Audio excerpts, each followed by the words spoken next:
Welcome to the Overrated Experience Sports and Sports Betting Podcast. I'm your host, Kyle Blondin, once again joined by... Awesome from Ajax, baby, but you already knew that. You already knew that, and we're here to talk NFL Championship Sunday. We're down to 2 football games, 3 games in total left in the NFL season. We got 2 of them today. We're going to go through the lines, the over-unders, and some props, and we're going to discuss some long shots and see where it takes us in this world of sports betting. We got a concrete fact that Oscar from Ajax has in his back pocket. Always a solid segment that we bring up every week. And we got a few other stories to talk about in the world of sports, not just including football. If you've joined the Overrated Experience Sports and Sports Betting Podcast before, fantastic. Welcome back. If this is a new download for you, this podcast is intended to talk sports betting across the board in sports. Yes, we're focusing on the NFL because NFL is king. We also take time to talk about other stories in sports and get opinions. And it's just a free-for-all kind of information session here at the Overrated Experience. You can follow the Overrated Experience on Overrated EXPER2. That's Overrated EXPER2. And of course, that's on X. If you look for Overrated Experience on YouTube, you'll pick up the video version of this podcast that you can watch and look at our beautiful faces. And or if you don't like what you see, you can obviously stick with the pod. You can find on any of your Apple podcast or Spotify, et cetera, et cetera. Well, it's a snowy, ridiculous day in the GTA. And for those outside of Toronto, that's the Greater Toronto Area. Austin from Ajax is from outside of the Toronto area. What is the snow looking like in your end of the woods? We got about, I want to say, 8 or 9 inches of snow right now. I think we're supposed to get up to like a foot or 13 inches, something like that, but it's pretty bad. Yeah, I would say pretty bad. It's a nice way of putting it. It's getting ugly. I'm sick of this. I'm disgusted by the amount of snow we've been getting. It's not even the end of January yet, so we got a month and a bit to go, if not more, to March, I guess, the potentially getting this snow. But I got a few years on you, and I just can't recall last winter where we've had this amount of snowfall in such a short period of time. This is unprecedented to me, and maybe in my older age, I'm getting sick of it, and I can understand why somebody would be a snowbird. I want to get the hell out of here and down to Florida. Do you recall it being this bad in the last few years? No, not at all. I feel like, to be fair, I feel like we've had some pretty weak winters. And now this kind of feels like it's kind of back to normal. I don't know. Definitely the most shoveling. Is not paying off here, man. Definitely it's not paying off. Definitely the most shoveling in like 3 or 4 years. Because you've shoveled so much, you're regretting or dreading to get out there and do it. And your back is going to, just even trying to, if you have to leave your driveway and travel anywhere, it's insane, man. God, it's terrible. Definitely not in the morning, but on a weekend, the odd time I could actually enjoy shoveling, I would say. Believe it or not, I could enjoy shoveling the rare time. Like in this situation, Sunday, maybe you go shovel, you come inside afterwards, have a hot chocolate. It's not the end of the world. God, man, you're rosy picture. Hey, if you got to wake up early and do it, and you got to bundle up, you're going to work, fuck that, screw that. Yeah. But, Sunday, it's like, I'm probably going to go out and shovel again after this podcast, and, that's not the worst thing. So would you recommend to our viewers out there that you download the Overrated Experience, the latest episode, put the AirPods in your ear and shovel away while enjoying some great insight on some sports? Would you recommend that? I think that's a great idea. Just make sure to turn that kettle on for when you're done. Okay, so that's we got the latest weather report here in the Toronto area, and I know that we have a lot of listeners across the world that tune in that may not even experience snow. So I want to be where you are. Okay, I want to be where you are. So thanks again for your continuous effort to download the Overrated Experience. And here we go again. It's Championship Sunday. We're going to get into it. I got a few other stories I want to talk about first, but let's get your rating out of 10 here of excitement. Based on the matchups and the storylines coming in these games, where would you rate your excitement for these championship games today? I'll go. This rating scale will kind of be based on the last. This will be based on like every semifinals for the last 10 years. I'd say like a 7.5. Yeah. The NFC game, the game at 6:30 tonight, Eastern time is, that still is a top tier. Like, who the hell is going to win? We don't know what's going to happen. Clearly, two of the best teams in football. And, I really do think this easily would have been an 8 if it wasn't for Bo Nix going down. Yeah, I'm going to give it 6.5. The Bo Nix thing sucks. I mean, yeah, you don't want this to be a blowout. You don't want Denver to roll over and not compete against the Patriots. However, I don't want to see a Stidham quarterback matchup in the Super Bowl. I don't. Mm-hmm. Yeah. Right? I'd rather see Drake, the story of the Patriots, Vrabel and May, Diggs, all those guys heading to the Super Bowl. I think that has to happen before it to be interesting. And on the other side, I think it is a heavyweight matchup. The Seahawks are playing like the best team in the NFL right now, but they're not the sexiest team in the NFL, in my opinion, right? Although they dominated and crushed the 49ers, this would be more of an intriguing matchup if it was Niners-Rams, in my opinion. Even though the Seattle Seahawks crushed the Niners, deserve to be here, I just feel that it would have been more exciting if the 49ers were playing in this game versus the Seahawks, even though they deserve it. So that's where my 6.5 rating comes from. Hopefully, the craziness that we've seen the last couple of weeks, like that, like I know we had the podcast last week and we didn't get a chance to talk about your Bears, but could you, like, I was sitting here Sunday night watching that game. I was expecting a lot more points to be scored in that game than there was. But for Caleb Williams to roll back like that in like that last play of the game, or not last, but like, the clock winding down, 4th down, he's backpedaling like 20 yards. Right away, you're thinking it's over, forget it. And he heaves that ball up to the end zone. And then the camera goes to the end zone and you see how wide open the Bears receiver is in the end zone to catch that ball. And I wanted the Rams to win. Okay. I want the Rams to win. However, when you have a play like that, a legendary moment, you want them to go finish it, right? Man. Because that moment won't be as big because they lost. And he threw a pick on the drive that he could have led them down to victory. What did you think of that throw, that play? And is it kind of depleted because it didn't follow through with a win? I feel like this is kind of always kind of what happens with Caleb Williams. He always has, if you're looking at on paper, he's always having that high offensive performance, but it's the last few minutes of the game where he's always falling short. That wide open pass at the end of the game, just some kind of choke job. You know what I mean? But I try to give him credit just because, like, at the end of the day, the points that he puts up throughout the game, should be enough to win that game. But, we obviously everyone's going to look in at those last 2-3 minutes, even though they are the most crucial. So it's hard to, Caleb Williams is kind of almost one of the hardest quarterbacks to pinpoint in the NFL, because it's always like at the end of the game, should they be in the situation where, he has to get this game-winning drive. It seems like he always has to go get this game-winning drive. And, he maybe, is it fair of him to face his pressure every single game when he's putting up 30 points? You know what I mean? So it's like, he has my respect, but he's nowhere close to elite. But I consider Caleb Williams a good quarterback. And, it's a shame, but if you're a Bears fan, you got to be excited.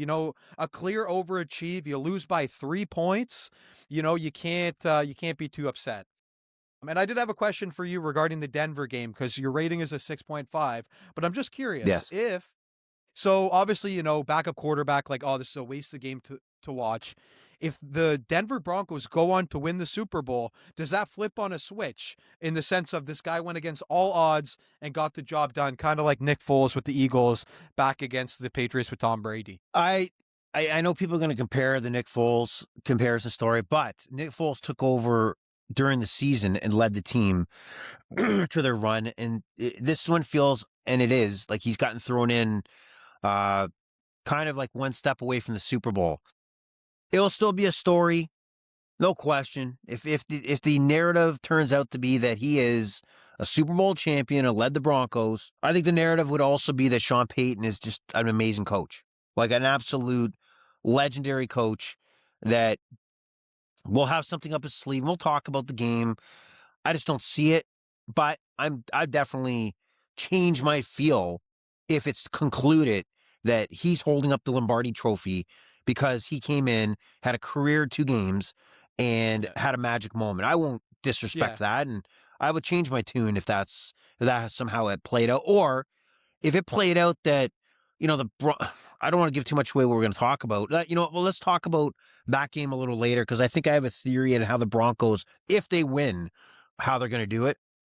But I'm going to go back to one last game that hit hard to a lot of people we know, and that was the Bills going down to the Broncos. And controversy, to say the least, in that game. The Brandon Cooks catch, no catch, interception. Man, I've heard it argued both ways. And the NFL has done this because of the complexity of what a goddamn catch is. He goes up in the air, makes the catch, hits the ground, rolls, and then the defender grabs the ball from him, interception. The NFL argues that it's not a completed catch, thus allowing the Bronco defender to take possession. I heard Ben Roethlisberger yesterday make a comment on it, and he had a good point, in my opinion. He makes the catch. The question is, did it look like a catch to me? Yeah. As soon as he hit the ground, yeah. Is the play over? He's touched. He's down. Because we've seen that many times where, the guy's taking 85 steps, and I'm joking because it's supposed to be 3 steps, and it's not a fumble. It's just very how particular a play can be called one way and not the other when it's come to a body part being on the ground. So, what do you think of that? Like, was it a catch? Was it an interception? What was it? The only explanation I could have is that it was inconclusive, and therefore the referees went with the call on the field. But personally, I clearly thought it was a catch. I mean, I saw the knee on the ground. He had been touched. It's a dead ball, and then it seemed like he had the ball ripped from him. I'm not just saying this because we want to see H. Dilla jump through a Right. table. I'm not just saying that because we want to see that. I think it was clearly a catch, and I really kind of do think it was bad reffing. But I mean, if they would use that excuse, hey, we thought it was inconclusive, opposed to they actually thought it was an interception, then that would be more understanding. Yeah, I honestly don't know what the Bills' strategy was in that play, or not the drive itself. I felt like instead of marching down the field, taking 10 yards here, 15 yards here, they kept going for the home run. I don't understand why. I believe at that point that all they had to do was get in field goal range to win that game because both teams had possession. So I don't understand it. A little perplexed, but I too think it looked more of a catch than it didn't. And so the NFL, and there was a play in the Rams game where Devontae Adams made a catch in that late drive for the Rams. Same thing happened. He got smoked after making the catch, but his knee was down or whatever it was down, and it was considered a catch, no fumble, right? And it just looked exactly like the same almost as if what we watched in Denver for the Bills. So I sometimes I shake my head at the NFL and the complexity or their explanation. I think they don't even have it down of exactly what's a catch, what's not a catch, and what scenario and what's not a scenario where it is. So I would have liked to see a Bills-Patriots matchup versus a Broncos without Bo Nix. So that's where my 6.5 comes in. And I guess when it comes to maybe wrapping up the teams that are not here, Josh Allen, he had his opportunity right now. His window without Patty Mahomes or Lamar Jackson or Joe Burrow and the AFC, suddenly, window's closed. Another season gone. Is this what do you think of Josh Allen? Did he fail to get the job done here? I think he did fail to get the job done. They shouldn't have been in a position where the game was close. The Bills are a team that are supposed to just keep laying on the points. Yeah. I think they fell short. And you know what? I know Josh Allen actually isn't facing a lot of criticism right now, but if I'm not mistaken, he had 4 turnovers in that game? Is that correct? I believe you're right, but that if you recall that turnover, especially at the end of the first half, where he was holding the ball like a loaf of bread and gave up a inexcusable field goal that pushed the Broncos up 10 at that point. Yeah, hard to watch. That's all I really have to say is, it seems kind of, I don't want to say it's Caleb Williams level, but it always seems the Bills are kind of coming up short, kind of like this every year. Josh Yeah. Allen, realistically, though, I will say a Josh Allen and a quarterback of his caliber, there really should be no excuse even when a guy like Mahomes is playing or Joe Burrow is playing, because he's supposed to be better than the rest. He's an MVP. Yep. He's no excuse. He could have had a more dominating game, and he's got to. You know what? He's going to get the glory when things happen, but he's also going to get the finger pointed at him when they don't. And they didn't get it done. They should be in this AFC Championship game today. They didn't. They failed, and they can't hang their hat on one play that decided if they were going to march toward the Lombardi Trophy or not. And we might as well get into the coaching decisions. Sean McDermott out as Buffalo Bills coach. A lot of backlash. That I don't get the mindset of a lot of people out there when they criticize, well, it's not his fault. I mean, his resume up till now did not warrant the firing. Well, it's not about that. Nobody can disagree that Sean McDermott did a fantastic job. He should be number one in a lot of people's lists here to help rebuild or reshape a franchise, no question. But if you're the Buffalo Bills, what else are you going to do?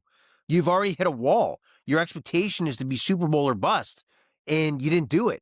There has to be a different philosophy change. Yes, it's a risk. Yes, you could go a step backwards, but you can't go a step forwards unless you make some changes. But, and I'll let you comment in a second, the only flag I had was, if you noticed, Brandon Beane, their general manager, stayed. They didn't let him go. And I guess when asked about, player personnel decisions, that Terry Pagula, the owner, was kind of ripping in that it was the coaching staff that wanted Keon Coleman. Like, why would you even bring that up? Like, what? They were kind of like pointing fingers. It was weird. And that's the first sign of a trash organization. Mm-hmm. So that sounded like a Terry Pagula, I own the Buffalo Sabres, because they're a shit show. That's creeping into the Bills side. That was awful. And I mean, this management team had every opportunity I can imagine to say that I got Josh Allen. Let me go get a Waddle. Let me go get a stud receiver or two, overpay, because our window is now. Yeah. It's like the opposite of the Colts this season. Yeah. But I mean, do the Bills not feel to you, and I don't know why they don't make it a priority, but do they not just feel like one wide receiver away? Every Bills fan that I talk to, it's always one wide receiver away, and it's hard to disagree, And they're going to wait too late. They're going to wait too late to, you have to go all in. Yeah, you may mortgage 3 years down the line, but you have Josh Allen. He is your key to a potential Super Bowl win. Exactly. And you have to maximize the talent around him. It's kind of like the Green Bay Packers when they would not, surround Aaron Rodgers with more receiving talent when the opportunity existed. It didn't make sense. It doesn't make sense. No. But that's the Bills, and Philip Rivers in contention for this head coaching job. Can you see that? I could definitely see that. If you want to shake some things up, Philip Rivers, he's the man. That guy might have a heart attack by midseason. He's very emotional, but he might be that rah-rah guy that you need to get the Bills to that next step. But that'd be a very interesting hire for them. And Josh McDaniels, former Miami Dolphins head coach, looks like he was in contention to potentially get an interview for this Bills head coaching job, and then decided to turn it down because he looks like he's going to go to LA and be potentially the Chargers offensive coordinator. But Josh McDaniels, why would the hell would anybody think that he would be the choice for Buffalo? Like, could you picture him as a Buffalo Bills head coach next year? No, maybe they're looking to just really shake something up. I have no idea. Why would you bring the guy in? This guy's he's an excellent offensive mind, no question. But he couldn't get the job done as a head coach in Miami. Like, he could not get them to really, they took steps backwards the last few years, and you're going to bring him into a potential Super Bowl team like the Bills? But you know what? Stupid. I always went on about him, about how, I thought he was a good coach, but he just didn't have control of the locker room. So if he is put into that scenario and he does have control over that locker room, I think things honestly could go very different. Because, when he first came onto the scene, he was successful. and then he just kind of fell off completely. So I don't know, like it'd be exciting to watch. That's all I'm gonna say. It'd be entertaining, and I think it could be a high upside play. I don't know if you agree. High upside, No, but I also think as an I think it's a offensive coordinator is different than the head coach. And I don't think it okay. would be a That's positive. fair. Yeah, that is fair.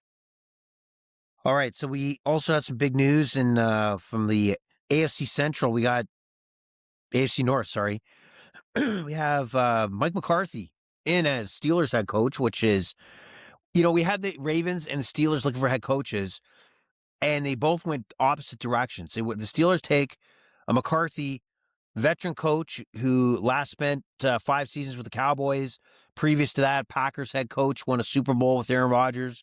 Now with the Steelers, while the Ravens go with Jesse Minter, who was the defensive coordinator with the Rams. Sorry, with the Chargers. So both organizations have really good track records on hiring coaches, but they just took opposite kind of direction. One giving somebody a fresh chance, and then somebody getting a chance, the third time around. Any thoughts on those two hires? I guess my thoughts with the Steelers is, is this going to improve the Steelers or hurt them compared to Mike Tomlin? Mike Tomlin every single year. I know they always fell short, but he got them to the playoffs every single year. And it's like, is this guy coming in here with the pieces to make even a playoff appearance happen? I don't know. Like with Mike Tomlin, Yeah. I always respected him as I don't know how he's going to get them to the playoffs, but he's going to get them to the playoffs. And year in, year out, every single year, Steelers are in the playoffs, right? Of course, they're out week 1, but I don't know if another coach can come in with these pieces and even get them here. I always thought Mike Tomlin, obviously in the Roethlisberger's years when he had Antonio Brown, Le'Veon Bell, Roethlisberger, obviously we were expecting potential Super Bowl, but with the pieces that he's had in the last few years, I just don't understand why the expectations were always so high on him in the first place. So I personally just look at this as a downgrade. Yeah, and they got no quarterback, right? And even if Nothing, they yeah. did bring Aaron Rodgers back, what is left? He's running on fumes, man, as a quarterback. So they're in trouble there. At least the Ravens job, Jesse Minter, he's got an established offense already. Lamar Jackson's should be going nowhere unless something develops that we don't know about behind the scenes. Yeah, I think the Ravens look to be in a better position to kind of compete now. The Steelers look like they're maybe, unless we see them make different moves prior to the draft, almost fooling themselves that they can put this back together again and make a run at the playoffs. I mean, it should have been an eye opener what Houston did to them and how it got done.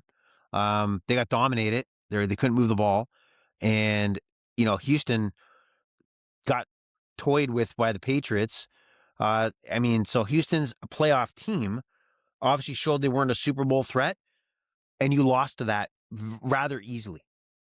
So that should have been a real big sign that what you're doing in your formula of success is not working, and you need to put a different ingredient in there because it's not Steeler level of success that you're aiming for at this moment. But that is what it is, and that's some coaching hires there. Robert Saleh, 49ers defensive coordinator, former New York Jet head coach, goes to Tennessee. I do believe when you have a young quarterback and a franchise kind of looking for an identity, I do like that hire. I think Robert Saleh did have some decent time in New York. He was caught up. He was in a fucked up organization, man. That organization's so messed up that when they had their heart set on, getting Aaron Rodgers, which I understood at the time, Yeah. and when 2 plays in, he gets injured and he's stuck with Zach Wilson as his quarterback. I mean, he really didn't have much to go on. So I think it's a good job for him to take because they do have hopefully an up and coming second year Cam Ward ready to take that next step. But that's going to be important that he develops to where he needs to be to take that franchise to the next step. Any thoughts there? Like Tennessee make the right move? Was Saleh not fired after that small altercation with Rodgers? Was there not some kind of he touched him or something and Rodgers kind of pushed him off and then a week later he was fired or a couple days later he was fired? I don't know if he necessarily got a fair chance, like you said, with Zach Wilson. He just had that bad luck with Rodgers getting injured. So, I think it is good for an organization to take a chance on this guy. Yeah. And the do too. Jets are I don't. cursed too, so it doesn't. They're Anything cursed. that he did there doesn't matter. You know what I mean? Yeah, it's fucked up. It's fucked up. They're the most messed up organization maybe in sports. All right, so as we head into this Saturday, I just want to touch on a couple stories that ahead of time. Friday night in Toronto, big night. Mitch Marner for the Las Vegas Golden Knights spent 9 years in a Leaf uniform. We've come back to Toronto. Vegas Golden Knights get the job done. They win. As soon as Marner touches the puck early, he gets booed. Midway through the first period, they have kind of our stars come back. They Tribute? show videos and stuff. Yeah, that's exactly what I was looking for. And people are cheering. So I can't tell if you had the same people booing and cheering at the same time. But this Leaf team, to me, again, they played Marner in Vegas a week ago, or a week and a half ago. They're up by 2 goals, blow a lead. And they just can't get the job done and win one for their fucking fan base. Marner comes back, and this Golden Knights team seemed to be more into the game than the Leafs did. For Marner, instead of, this Leaf team, riding what the city wants, and that's at least give a little win when Mitch comes back. Now, can't come through. This team has lack of heart, and but it was just a moment in Toronto. I don't know if you had any thoughts on the Mitch Marner return. Not too many thoughts. I don't follow hockey too much, but I don't know. Leafs are always disappointing me. That's all I really have to say. It's hard to keep up. I felt like last year was our chance. Yeah, UFC 324 last night. Is it 24? Yeah, 3 whatever. Paddy Pimblett does lose against Justin Gaethje. But if you did see the fight, I do think that Paddy Pimblett's reputation has grown despite the loss. He stood in there with Justin Gaethje. Gaethje was hammering him. He gave a few shots. It was a 5-round decision. Good fight. So it was an interesting fight, I'd say, and it was very entertaining. I don't know if you watched it, bet on it, anything like that. No, sadly, I was in bed. That's exciting. There we go. So that was that. And also non-sports related. Have you seen these? You know who Rampage Jackson is? Yeah, UFC fighter, yes. Former UFC fighter. He's old now. But he has this live stream. I don't know if you've ever seen it. And his whole reputation is like he flips out. He gets angry, right? Rampage. And there's clips. And he's playing along. He's playing along. But, yeah. So he'll have a live stream. And people will send in these Photoshop photos I've of seen him that, with P. Diddy. Rubbing baby oil on him. Yeah. And he'll look at it and flip out. Or leave him, some people will send him money, like donations or whatever. And they'll leave a voicemail. And they say some bad stuff, right? Yeah. And he reacts to it. Like he's dressed up as a cowboy, so he's called Brokeback Jackson. It's just stuff like it's bad, it's rude, yeah. but it's funny. Like it's just when somebody flips out like that in rage, it's pretty funny. So just if you like, and he's playing along. Like definitely he knows, but I can't believe how he's a jokester. He's a jokester, but he plays the guy that gets rage pretty good. Yeah, he does. But there are people online that feel very comfortable either saying or creating memes that absolutely cross the line of like I would never do this stuff. Like I could never do that stuff. And it's just wild what's out there on the internet, man. Let's Rampage. do the concrete fact before we get into the game. Let's go. Boy. All right, give me a second here. Okay, let's go. Hold on, don't do it yet. Don't do it just yet. Ready? All right, I'm ready. Okay, go ahead. All right, so the concrete fact this week for the concrete community is that concrete is widely used for roads because it's strong and durable. But sadly, obviously, it's a problem. Sorry, I messed up the concrete fact. Let me restart. Basically, the fun concrete fact is that the fun concrete fact is that right now, people are trying to create self-heating concrete so that we don't have to deal with salting roads for the snow and the ice. And, the idea is to save money on snow removal by implementing this new self-heating concrete. So there's your fun fact for the week. Sorry for butchering it, concrete community. Not as solid as I would have liked.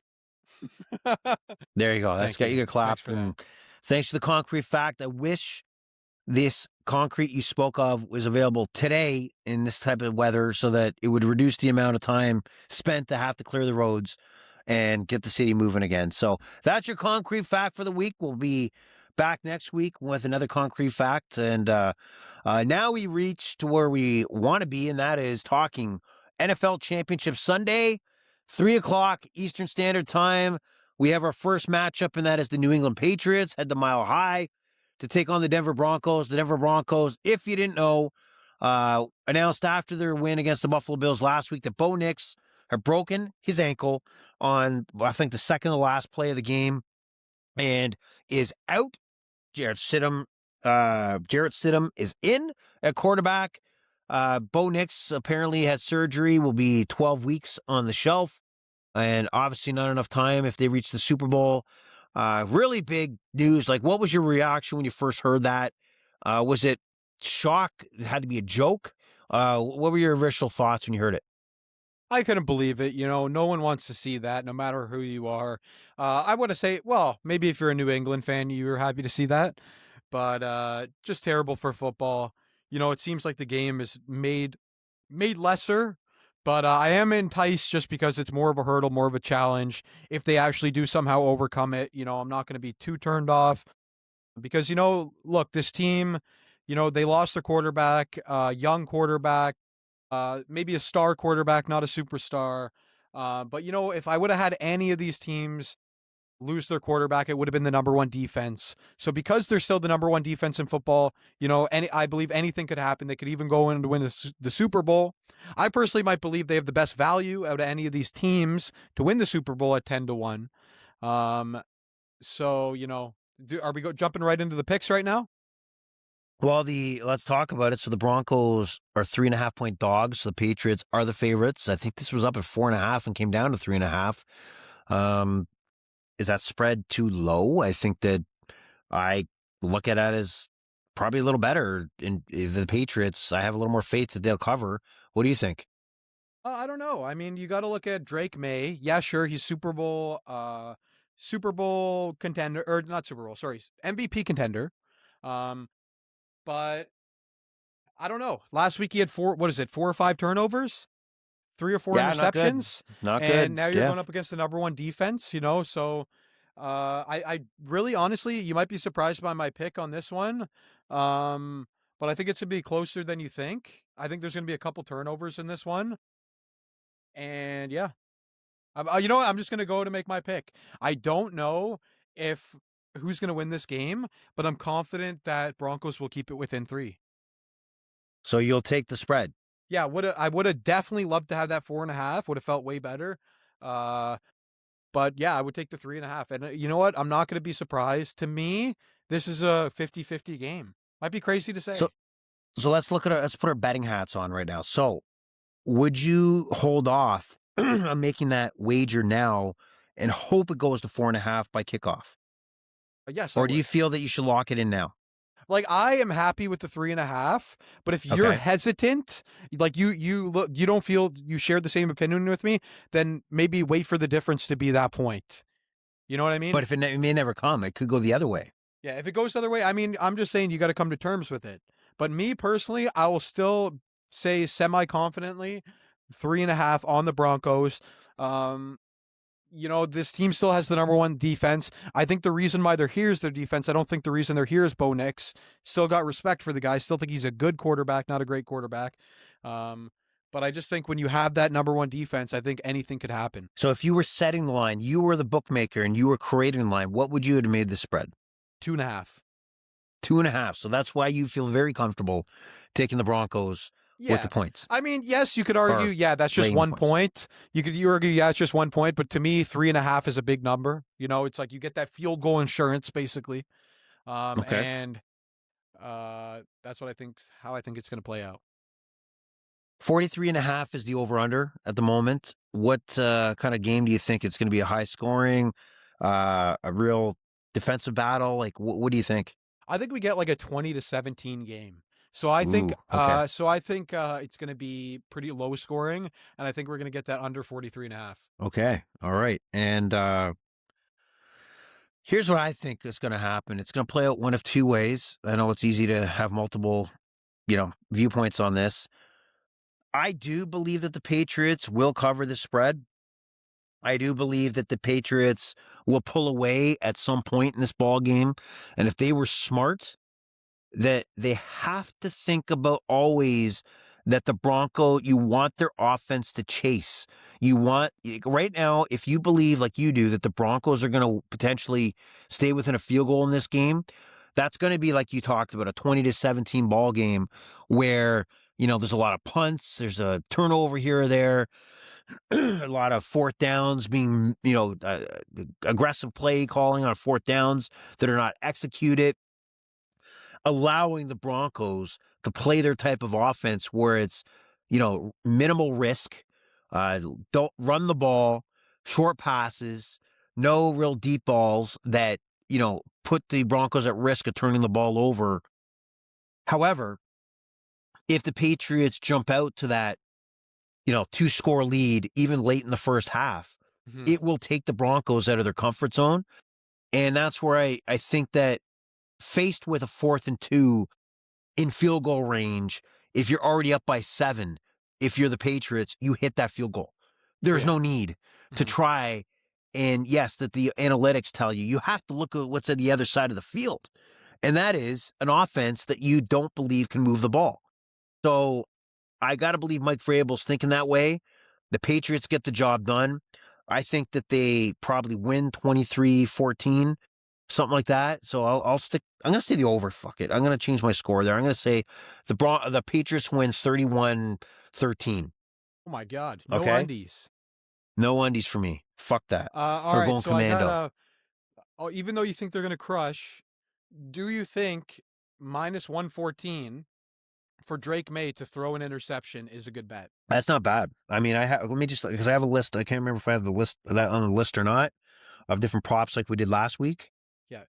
Best defense in football in Denver. Pressure's on, probably the most pressure Drake May has ever faced in his career, coming off a 4-interception game. I think he throws at least one interception here. Yeah, it wasn't even, it's funny you say that because I think we were watching the Patriots, Houston Texans last week, and he threw an INT that you wouldn't think about it because it was at the end of the half, and he jacked one up and it was picked off. Yeah. I mean, that could happen, right? And that's not part of what you think of when you're looking at this line, that's obviously a throwaway kind of play, that the result is an interception. So these things can happen. And with this Broncos D, this tip passes that always happen where receiver puts his hand up and the ball's up in the air.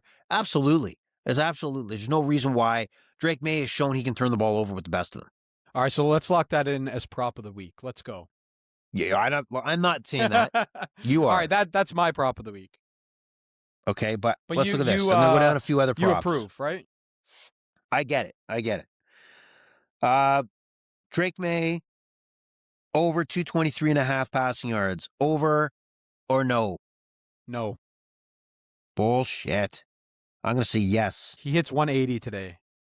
Oh, that's disgusting. Sit him. Over 208.5 passing yards. Under? Under. Yeah, sorry, I'll sit up. I'm going to say under as well. Okay, here's a good one. Drake May to score a touchdown. Plus 300. Rushing? He could be. No, it has to be rushing. I think it's going to be low scoring, so I'm not going to bet it. No? So you're going to say nay? No. I'm going to say yay. Jarrett Stidham. Okay. I'm trying to figure out how this will look. So Jarrett Stidham, rushing yards over 14.5. You know what? I like that one. What are the odds on it? -112. Yeah, I'll take that one. I like that. Yeah, I like it too. Drake May. Okay. Here's an interesting for plus 125. Will Drake May have 10 plus rushing yards in each half? So will he have 10 or more in the first half, 10 or more in the second half for plus 125? I'll stay away from that one. I think if you told me over 20 yards, I'd like that more than having both halves. It just seems like too, I don't know about random factor. It's not a bad bet, but I'm going to stay away. Okay. Interesting. And now this one is this is one of the game specials that it's not going to happen, but would you throw a few dollars on it because as a Hail Mary, okay? And that is Courtland Sutton and Stephon Diggs to combine for 300 yards receiving. No. What if I said it was plus 25,000? What? Yeah, okay, a couple of bucks at that. That would obviously be the opposite of how I thought the game would go, but I could see that happening if you're giving me those odds. Jeez. What's it? Oh, Sorry, what the is that? odds 25 to make it- 1?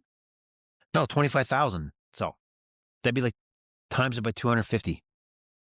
Anything could happen. All right. And you like the Drake May INT, and that is that. But you believe who is going to be playing in the Super Bowl? We talked about keeping the game close, but you have to say who is expected to be 2 Sundays from now. Okay, so you want both teams? No, I just want this game. This game. Okay. I think for some reason, weird feeling, I think the Broncos are going to get the job done today. Oh my God. I know. I think and that's not what I want to see. I think the Patriots will be a lot more entertaining in the Super Bowl, but I just have a bad feeling at home. Number 1 defense in the league. Drake May coming off the worst game maybe of his career. I think the Broncos get done. You think the goddamn Broncos are going to win this game? Yeah. What's I'm the not money line right confident, now? but- Do you have that in front of you? Straight up win for the Broncos? Straight up. And are you going to be putting money on the straight up win? No, I'm not that ballsy with it, I don't think. But it's plus what is it? 168. I don't even think that's enough. No, That should be like 200. Like, yeah, you know what I mean? if it was 200, I'd take it. My God. But that's for honestly, Okay. I understand why that line is there. Okay. Yeah. All right. Any other thoughts on this game? Anything to do with these two teams? Anything? No, I think I covered all my thoughts, and I thought maybe Drake May interception was one of the best props that I seen. So I think that's it. I think we got to check the weather forecast. That's going to be NFL weather forecast, snow forecast for the Broncos and Patriots. That helps my low scoring prediction. Yeah. Doesn't help me. Some or snow. doesn't hurt me. A winter storm is making its way across the majority of the United States on Sunday, January 25th. And that makes football viewers wonder about NFL weather. Let me just get to the goddamn forecast here. According to the research from Weather Channel at the National, blah, blah, blah, Denver is in line to get some snow on Sunday, but mainly after the Broncos and Patriots game. So probably won't be impacting. Seattle's a different story. We're going to get one muzzle lead into this. While the city is known for its intense rain for the Seahawks and Los Angeles Rams game, it's looking like a much nicer forecast. Oh, never mind. Yeah, I guess we don't have it says snow is coming, but I don't know how much snow is going to impact the game and rain. It doesn't look like it's going to happen. So I don't know.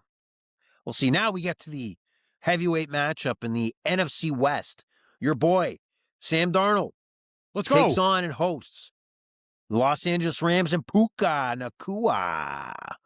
And potential MVP duel here where you have Matthew Stafford leading the charge. Keep in mind, he didn't look great in the fourth quarter against the Bears. He was kind of shut down like a lot in the second half. But Matthew Stafford, he's got a rocket of an arm. The line here is the Rams road team. Sorry, the Seahawks are 2.5 point favorites, and the over-under is a lofty 45.5.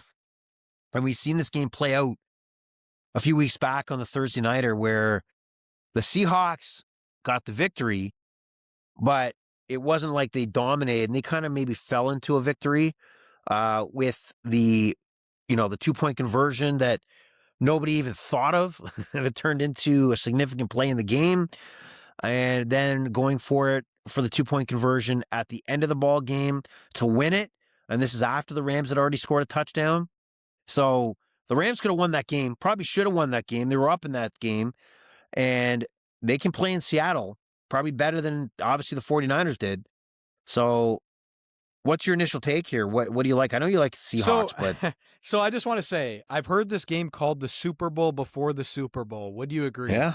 Like it's hard not to say game, that. like, despite are potential, like, oh, there could be a backup quarterback in the Super Bowl. I gotta say, LA versus Seattle in this spot, hands down the best football game of the year, right? This is the most obviously the most anticipated game of the year. This is the two best teams in football, I would say. I think you'd say these are the two best teams in football easily this year. And obviously, I've rocked with Sam Darnold this long. I've rocked with the Filet-O-Fish combo. I've gone in there on the, what is it, Friday? Mm-hmm. I've gone in there Friday. I've ordered the double patty, and I'm not changing up the routine now. All right? So Wow. That's how much you believe in Sam Darnold. Give me Sam Darnold. Yeah, and you know what? I think this could be a hell of a game. I think easily 50 points. So obviously give me the over here. I don't know. Sam Darnold is no joke. It just feels like Seattle's year. I believe Sam Darnold's that guy. I believe he's the guy that's not sexy, but he's always going to get the job done. Overachieve on the expectations. And I'm going with Seattle all day. So a non-sexy Filet-O-Fish quarterback and Sam Darnold Extra mayo is going to get the job done. Yeah, extra mayo. That's JSN. Extra mayo. Yeah. Okay. Well, I'm going to take, at least on the outcome, is going to be different, in my opinion. I think the Rams get the job done. I think they are the better team. That's my opinion. Even though the Seattle Seahawks defense is lights out and has been absolute dominant, but they didn't slow down the Rams. They didn't slow down the Rams on that Thursday nighter. And I see it as the Rams got their scare against Chicago. They got that hurdle. They overcame that hurdle and will be in the Super Bowl taking on the Patriots. That's my opinion. That's what it will be like. The third such matchup, in the last 20 years. Do you know who Tom Brady won his first Super Bowl against? Tom Brady. Come on, it's a trick question. Who he won his first Well, Super who Bowl? did he play with? I'm confused. Tom Brady. Who I don't did he know play who Tom with? Brady. Patriots. Right. And who am I thinking is going to meet up in the Super Bowl this year? Patriots and not the Seahawks. Los Angeles. Right. So he beat the St. Louis Rams for his first Super Bowl. So you kids got out there, got to do your history and look at Tom Brady's 7 Super Bowl rings, 2 of them of which came against the Rams. One in St. Louis Rams and one against the Los Angeles Rams. And that was before the Rams wound up winning a Super Bowl. So I like the Rams to come through in this game. I think Matthew Stafford will be the difference. I think the moment will be too big for your Filet-O-Fish quarterback there. So bland, so extra mayo, whatever. It's going to be splatter when it comes to looking at Sam Darnold. He's going to throw a key interception. He's going to throw a key pass. It's just, you shouldn't let the ball go. He's going to make a mistake, and multiple mistakes. It's going to fuck them over. I feel that Sam Darnold is going to be the reason why they lose this game. Wow. So that's, how dare you? I'm so opposite. That Filet-O-Fish Friday has got to go, right? And so it's not going to happen for Seattle. They've had a great season, dominating fashion.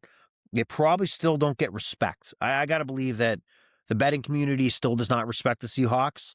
So that's my take. I know you have an opposite take, but I will say I feel like the Seahawks have been given enough respect here. Just the fact that they're the favorites. I wouldn't have been surprised if the line makers honestly made Los Angeles Rams the favorite. So I feel like they've been given their respect, even though they're only 2.5 points. I feel like that's enough for respect. All right, and we're gonna go down with some props here, and you tell me what your thoughts are on these props. Yeah, just drop my pen 1 second. All right, first prop: Sam Darnold, your Filet-O-Fish. Will he pass for over 233.5 yards today? Easily. Not even a thought on that. He's going to do it. JSN's going to have half of those alone. Well, we'll get to him. I'll agree with you. I think he's going to have a lot of yards because he's going to be chasing the Rams. I thought I already said extra mayo. Yeah, you did. Matthew Stafford over 256.5 yards passing. I think he hits that too. Okay, so you like the over. I think you like a lot of passing yards. I think we got one of those games where it's just touchdown after touchdown. Honestly, I needed that to be the case with the Bears and Rams. I had a couple parlays where I needed them just to hit 40 points, and they couldn't hit 40 fucking points. Yeah. And there was Oh my God. also a play, before the Rams hit their field goal, they were throwing it into the end zone. And if the guy just came down with it, Parkinson, I would have won. Jackass. Like, I know Anyway. Seattle has a great defense, but I just think with Puka Nacua and Devontae Adams, that kind of gets around any defense. And I feel like it's going to come down to Sam Darnold having a good performance and, really sticking it to the Vikings with their decision that they made. But, I think there's a great performance on both sides. Like I said, I think these are the two best teams in football. So, Well, I think we're going to see like just elite level play here, more on the offense. But we'll see what goes down. So Matthew Stafford minus 122 to pass for 2 or more touchdowns. Sorry, Stafford to throw 2 touchdowns? Yes, passing touchdowns. Oh yeah, 2 touchdowns.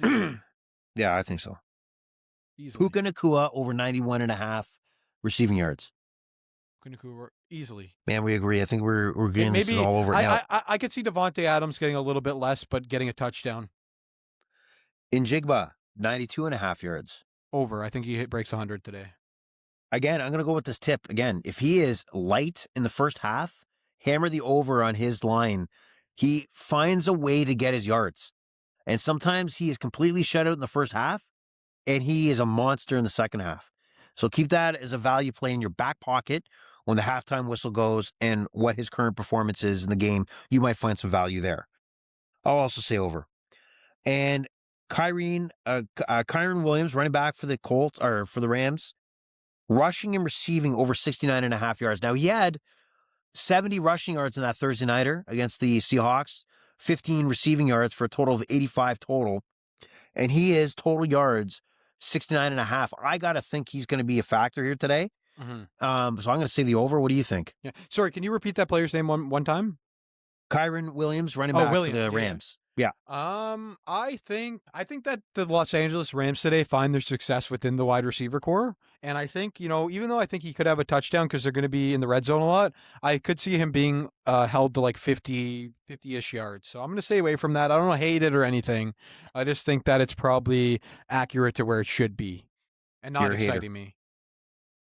Okay. And then a couple where I felt interesting game specials, and you tell me if they're value or not. Each starting quarter. Okay, this is for both two games, all 4 quarterbacks. Okay, each starting quarterback to throw 1 interception today. So all 4 quarterbacks will have an interception plus 600. With those odds, I'll take that. I like that. Yeah, I think so too. That's on FanDuel?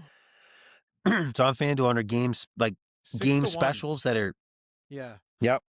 I could see it happening, especially each team. I mean, I'm more confident in the first game. Listen, we have talked about Matthew Stafford and how he's gone like 4 or 5 straight games without throwing an interception. But obviously the Seattle Seahawks defense is no joke. And also, Stafford was red hot. I think he's still hot. He's still that hot guy. But 1 interception. Well, he threw an interception against Carolina. Yeah. As predicted by this guy. I think at those odds you take it because I think they should be closer to 3-1 or 4-1. So I think you take those that increased odds. All right, and then each team, all 4 teams, to have at least 1 field goal and 1 touchdown, plus 110. Yeah, I like that. I like the over on both games, so I have to agree. Got it. All right. Well, so our Super Bowl matchups differ here. I think there's going to be a Rams-Patriots Super Bowl. Mm-hmm. You're a complete opposite, thinking Seahawks-Broncos, which is the blandest Super Bowl I could think of. And really, I'm not going to be jacked to wait 2 weeks for that fucking matchup. That'd be horrible. Plan is we're going to do Working Dog again for the Sunday. I don't know if Austin from Ajax can make it down for that. Get some squares going. Get some live betting going, really have a good time and close out the football season. But are you ready for the season to be over, or are you you're itching for a full slate Sunday, or do you need some time off from football? I'm never looking forward it to be over. It's always a bit of a sad time. Football always feels too short, but I think that's one of the things that makes it great. It's once a week, in baseball, we got 162 games. In football, we got 18 games. 17, 17. 1 week off for each team. Right. So that, it's short-lived. It's not, to me, it's not enough. So it's always a sad time, but obviously excited for next year as well. As soon as it's done, you just wait for next year, and that's all you can do. Yeah, and I think I need a break to kind of level set and refocus what the strategy is going into next year. Every year you come in and start betting and thinking you're going to bankroll, you're going to run your bankroll, efficiently. Emotion's not going to be brought into it. You're not going to chase a game on it's on TV or playing at the bar, but you do, right? And it's just like those are mistakes that I continuously make. Got to rethink about going into next year and making it more of a sharp mindset when, navigating through an 18-week season. So I'm ready for the break. We'll discuss what the podcast will look like. Baseball will be on tap not too long, and maybe pop in a show that looks forward to that. So Austin from Ajax will be our baseball guy, both from a betting standpoint, also a fantasy baseball. I think is very important because Austin from Ajax is usually in. How many baseball fantasy leagues do you normally get into? You know what? Usually the most I've ever been on is 3 in a single year, and usually I'm on 2 fantasy baseball leagues. Right. There's so much interest because obviously, as you listeners know, we're from Toronto here, and the Blue Jays just made it to the World Series, lost in 7 games. But that has a lot more people into baseball, and I wouldn't be excited if I'm in maybe one more league this year because of that. Who knows? Just a possibility. But yeah, I'm definitely very excited for football or baseball. Sorry. I think that's one of the only reasons I'm not too upset about football, because this is probably one of the most excited most excited I've ever been for baseball. And especially coming, to the podcast and getting more into it and telling you guys what I've learned and all that kind of stuff. So, good things on the horizon. We'll need a lot of insight because the waiver wire is a big factor when it comes to running a fantasy team, and that you run the waiver wire in a strategic way to put yourself in the best position to win. Outside of baseball, I want to focus. On golf is so fucking good to bet on. It's so fun to bet on, and we have, may not be a week in a week out kind of look at betting, but April we have the Masters as the first major of the year. Absolutely exciting. We get some pools going there.